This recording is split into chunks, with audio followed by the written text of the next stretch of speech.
So I had just been dress coded for having a singular rip on my knee, right? And the vice principal and the assistant teacher harassing me the whole time. They make me change in a room with cement walls and dirt floors. They lock me in there, make me change, and they give me pants from the Lost and Found that are 2 sizes too small and dirty, right? So the teacher's walking me back to my class. She's harassing me the whole time, making fun of me. And I get back to class and I'm just crying because I'm so humiliated. They really just like brought me down. So my teacher comes up to me and she's like, "What's wrong? Like, what happened? Why'd they take you down to the office? What took so long?" And I tell her the story, and I like tell the class the story. And nobody believes me. They're like, well, some of the students did. They were like, "What, really? Like, that's crazy." But the teacher was like, "I'm not buying it. Like, you're lying to me." And I was like, yeah, I wouldn't believe myself either. Like, that's crazy, right? So at the end of the day, I go down to the office and I ask for my pants back. And they said, "No, we don't want you wearing those pants again." So I was like, okay, I'll go back another day. And I was like, okay, yeah, well, I did pay for those with my money, and I won't wear them to school again, but can I have my pants back? And they're like, no, right? So I'm like, okay. I go back the next day. "Hey, can I have my pants back?" "No, sorry." And I was in 8th grade, so this was my last year of middle school. Up until the last day of school, they wouldn't give me my pants back. And to this day, I'm in high school now, I don't have my pants. They still have my pants. I'm gonna tell you guys about the first time I ever got scammed. I'm trying to remember my age. I think I was 9. So I was friends with a bunch of other kids in the neighborhood. I know, a weird concept. Anyway, these kids were a bit older than me. You know, most of them were like in middle school. One of the boys, I'd say he was about 12, was going around the neighborhood trying to sell some of his items. He was encouraging the other kids to buy from him or to trade something better. I wanted to be a part of this, so I asked if I could sell him anything. He said, "Oh, you have a skateboard, right?" This was a skateboard that I had begged my mom to buy me. He was like, "Oh, if you give me your skateboard, I'll give you some money for it." I was like, "Really?" I run inside, grab my skateboard. My mom was like, "What are you doing with that?" I'm like, "Oh, I'm just gonna go do something. I'll be right back." I was so stupid. Kid grabs a skateboard and he's like, "Oh my gosh, this is so cool." And I'm like, "So how much are you gonna give me for it?" I'm Latina, we don't have allowances. I've never had actual money before. He goes, "Oh, I have to go back to my house. I'll get the money and I'll bring it back to you." So he takes the skateboard, leaves, and I'm standing there for a good half hour. I was expecting $10, maybe 5. You will not believe what this kid came back with. This is part 2 of the first time that I ever got scammed. So this kid left and said he'd be right back with the money. I was standing on the street corner, waiting for this kid. I was starting to get nervous. So much time was passing by, and my mom was waiting for me. I was nervous because I needed to prove to her that I did not just give away my skateboard for no reason, that this kid was actually going to give me enough money for it. She was going to be proud of me, I don't know. I had no idea where this kid lived, but I start walking down the street in the way that he left so that maybe I could see him. I walk for wow, and I finally see him walking down the street. And I'm like, oh, thank goodness. I go up to him and I'm like, "Hey, do you have the money?" Starts the sentence with, "So here's the thing." He begins to tell me that he actually doesn't have the money right now. That'll pay me later. But in the meantime, here's a baseball that his dad told him is gonna be worth something someday. I take it from him and I go home and I start to cry. I walk through the door and my mom's like, "Where's your skateboard?" I try to explain to her, I'm like, "This is actually a baseball and it's gonna be worth something someday."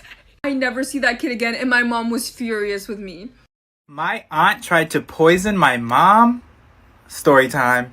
So one thing to keep in mind is that my mom and my aunt do not get along. And a few years ago, my aunt was going through some financial troubles, so she had to come live with us for a little while. And since she was going through a little bit of troubles, her and my mom came up with this deal that my aunt would just help around the house, you know, like cook dinner, clean up, stuff like that. Well, about 2 weeks after she moved in, my mom started to become really sick. And we literally had no idea what was causing it. My mom was just having severe stomach pains.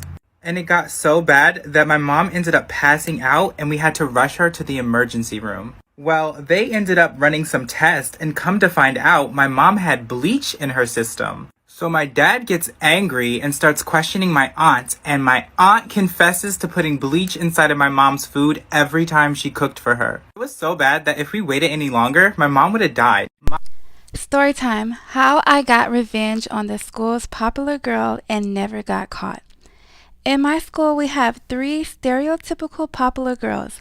Let's call them Bree, Emma, and Ava. They are all very popular, stuck up, and rude. But the main one is Bree. Bree is very toxic and rude. She forces people to do her homework and is a very terrible person. Well, in 5th grade, I decided to get my revenge on her. My teacher set up this site. I won't say his name for privacy reasons. On the site, she would give us writing prompts and we could write. However, the catch was all other students could see and edit your work. There was also no way that you could see who was editing your work because the whole site was anonymous, really. One day the teacher gave us a writing prompt and told all of us to write. I decided to see what Bree was doing. That's when I had a great idea.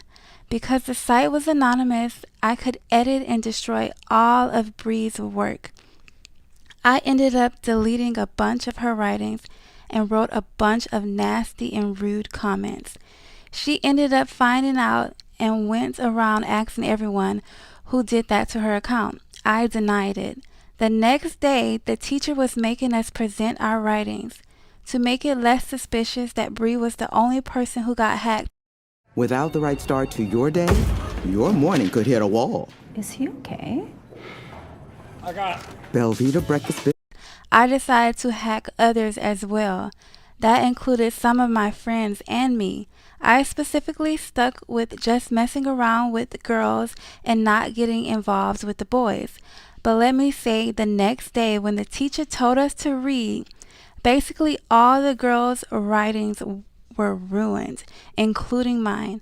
I was also the teacher's pet, so she wasn't suspicious. But that's when things took a turn. The teacher said she knew the owner of this website and that the owner could find out who did it. I started to freak. Like, oh no, I wasn't getting in trouble. Thankfully, the teacher was absent for a while after that and she never found out who was responsible. It was me, and nobody will ever